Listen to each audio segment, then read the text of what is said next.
사도행전 1장 3절의 말씀입니다. 우리 한 목소리로 같이 읽도록 하겠습니다. 읽겠습니다. 시작.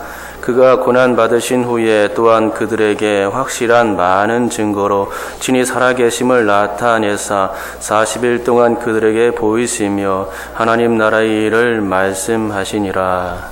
아멘. 유대인들에게 40이라는 이 숫자는 완전수에 속합니다. 40이라는 숫자가 성경에서 여러 번 발견되는 것도 이 완전 개념과 관계가 있기 때문일 것입니다. 예를 들면 노아 홍수 때에 비가 왔죠. 그때 40일간 비가 내렸고 또 40일간 물이 빠졌습니다. 모세가 십계명을 받을 때에도 며칠이었냐면 40일이었죠. 이스라엘 12지파의 대표들이 가나안 땅을 정탐했던 기간이 40일이었고 또 이스라엘이 불순종으로 광야에서 유랑해야만 했던 기간이 40년이었습니다.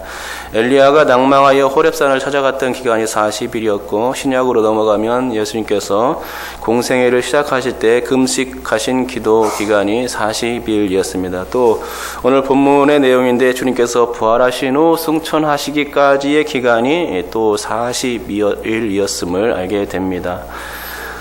이처럼 성경에서 40이라는 숫자를 강조하는 것은 여러 가지 의미로 또 해석될 수 있습니다. 첫째로는 고난이나 역경의 기간을 말할 때 40이라는 숫자를 쓰는 것 같습니다. 노아 홍수나 이스라엘의 백성의 광야 40년, 엘리야의 역경 기간, 그리고 예수님의 금식 기도 기간 등을 볼 때에 그렇게 생각됩니다.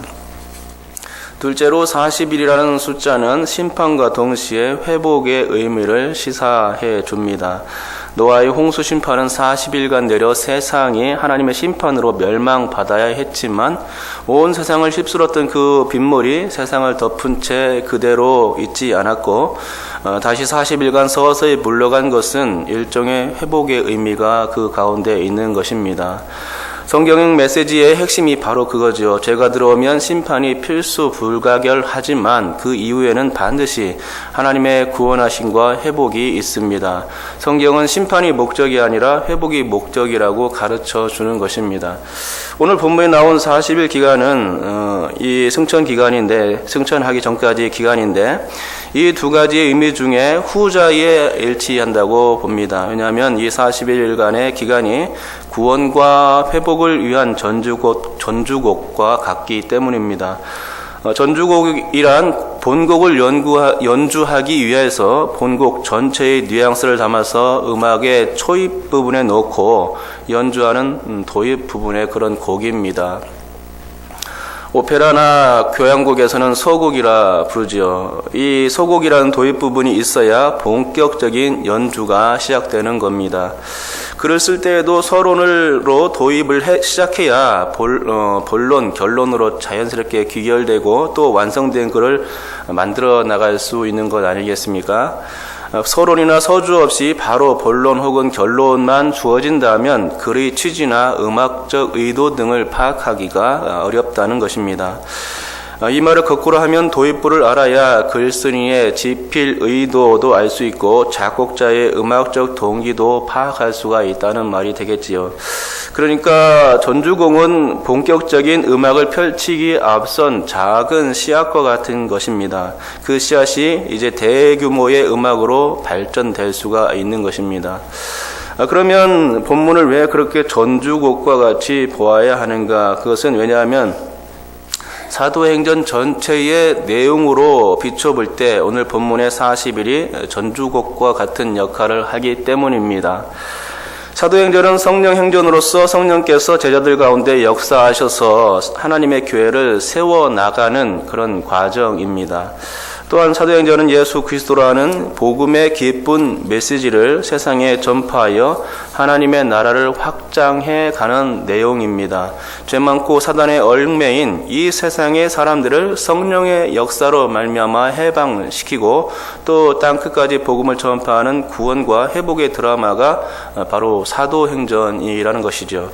그러기에 이처럼 교회와 하나님의 나라와 해방이라는 이 원대한 하나님의 구원의 역사가 시행되기 앞서 이를 실행에 옮길 증인들이 필요한다는 겁니다. 일종의 증인이라는 씨앗이 필요합니다. 증인이라는 씨앗이 있어야 복음이 전파되고 교회도 세워지며 하나님의 나라도 확장이 되고 해방의 역사로서의 구원과 회복도 가능한 일인 것입니다. 여러분, 우리 주님께서는 부활하신 후에 이 40일 동안에 이 땅에 계셨습니다. 그러면 40일 동안 이 땅에 머무셨던 이유가 무엇이겠습니까?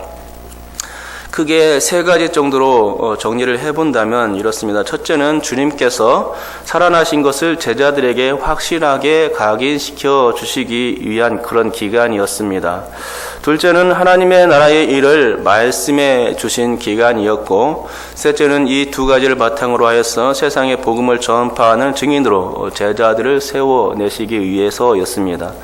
그러면 한 가지씩 다시 한번 살펴보도록 하겠습니다. 먼저 주님께서 40일간 이 땅에 머무셨던 그 첫 번째 이유, 그는 부활하신 주님 당신을 보여주시기 위함이었다는 것입니다. 40일간 보이셨다는 것은 40이라는 숫자가 지닌 의미처럼 완전하게 보이신 것을 의미합니다. 진실로 그렇습니다. 제자들은 십자가 사건 이후 완전히 낭망하여 예수라는 존재를 거의 잊어버릴 뻔했지만 부활하신 그 주님을 배운 이후로는 소망의 사람들로 변할 수밖에 없었던 것을 알지 않습니까? 그들은 정말로 소망의 사람으로 변해 있었습니다. 예수님을 보고 너무나 확신에 찬 나머지 그들에게 믿음이 들어간 것이죠. 부활 초기에는 제자들이 부활에 대한 의심으로 매우 회의적이었지만 주님께서 40일 동안 그들 가운데 나타나시고 부활에 대한 여러 가지 확증도 해 주심으로써 그들은 매우 확고한 부활 신앙에 설 수 있게 되었던 것입니다. 그러니까 주님께서 당신을 나타내시고 보여주신 것은 제자들로 하여금 확실한 믿음에 서게 하기 위함이었음을 알게 됩니다. 40일 동안에 바로 그러한 일들이 있었던 것이죠.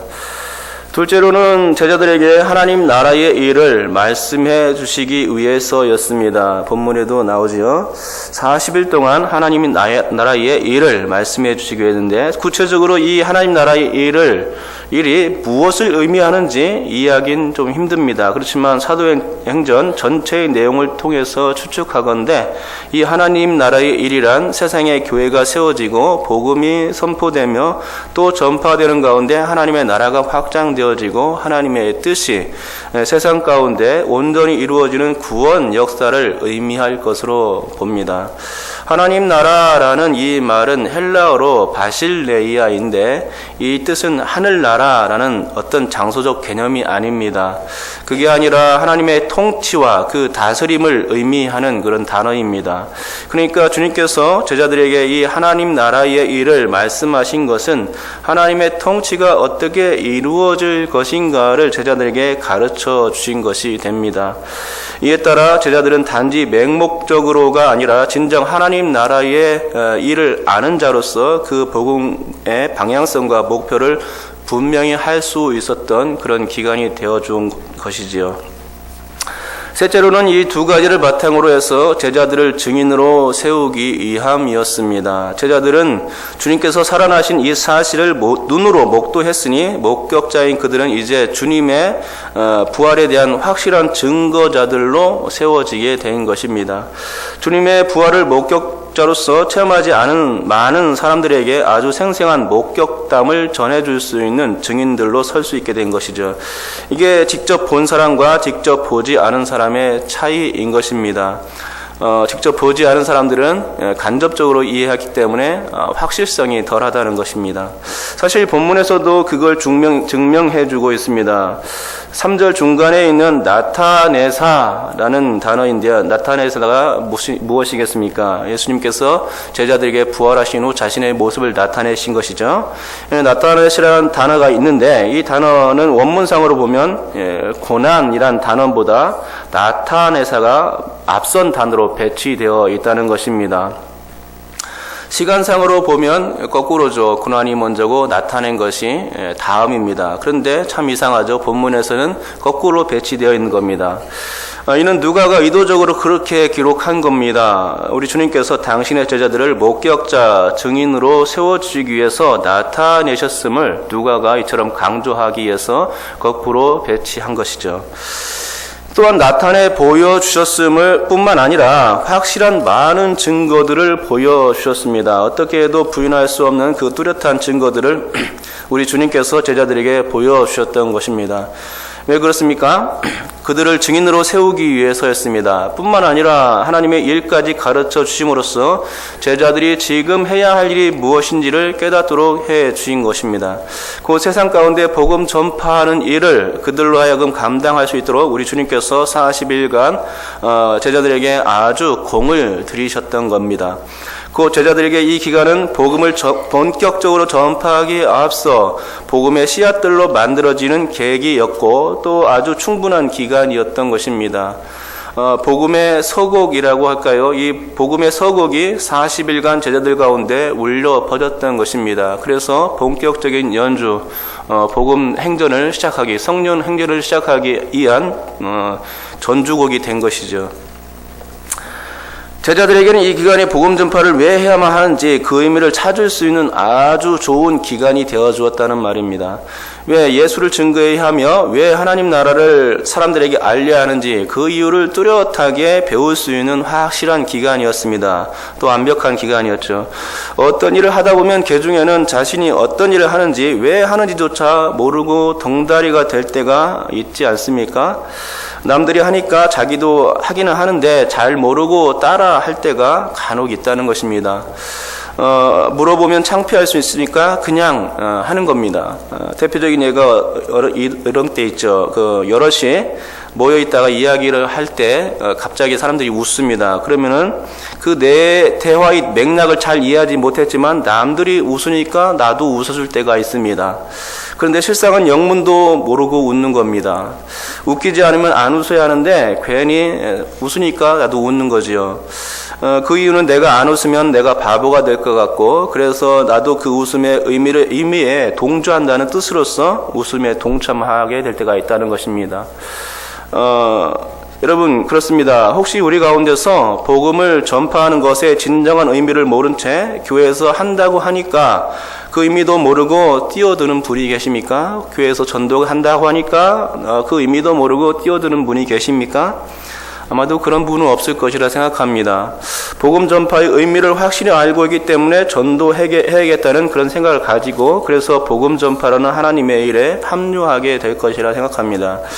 주님의 제자들도 마찬가지였습니다. 사실 그들은 공생의 3년 동안 괜히 으쓱대고 자랑하고 내세우기를 좋아했습니다. 그들은 많은 기적을 일으키고 수많은 병자들을 고치신 주님, 그 주님을 따르는 군중들 앞에서 으쓱함이 있었고 주님의 제자로서 자신을 대견하게 여겼을 것입니다. 또한 어떻게든 주님께 잘 보여서 출세까지 해보려는 생각들도 있었습니다. 하지만 이런 모든 것들은 영문도 모른 채 웃는 것과 같은 이치입니다. 맥락을 모른 채 했던 행동이었습니다. 만약 이런 맥락을 알고 했던 행동이었다면 예수님께서 죽으신 후에 그들은 바로 복음의 증인들로 서야 했겠죠. 그렇지만 그런 일은 없었다는 것입니다. 예수님께서 보여주시고 성령께서 임하신 이후에야 그들은 증인으로 설 수 있었던 것이죠. 그러기에 진정한 웃음의 의미가 무엇인지 우리 주님께서 가르쳐 주셔야만 했던 것입니다. 그것이 어떤 기간이었냐? 바로 이 40일 기간이었다는 것입니다. 부활과 승천 사이에 이 40일 기간을 둠으로써 제자들을 확실한 하나님의 주님의 부활의 증인으로서 세울 수 있게 되었던 것이죠. 그러니까 이 40일의 이 기간은 제자들에게 있어 왜 주님이 죽으셔야만 했고 또 왜 주님이 다시 사셔야만 했는지에 관한 의미를 정확히 깨닫는 시간이 되어 주었습니다.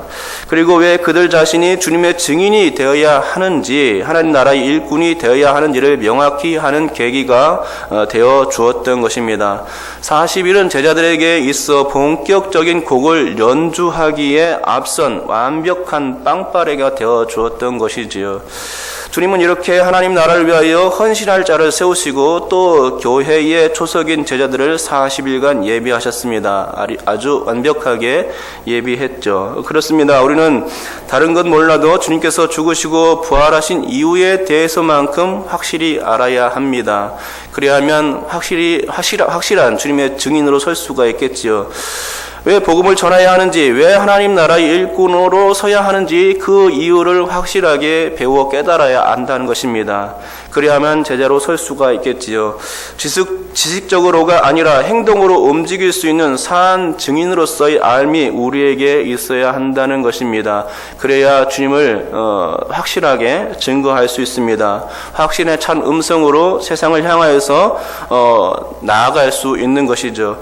그러므로 우리들도 주님의 제자들처럼 주님께서 우리를 부르신 목적에 합당하게 복음으로 세상을 번역할 작은 씨앗이 되고 또 복음의 전주로서 준비되어서 영적 전투, 하나님 나라의 확장에 투입할 수 있어야 되겠습니다. 이런 분들이 다 될 수 있기를 주님의 이름으로 축복합니다.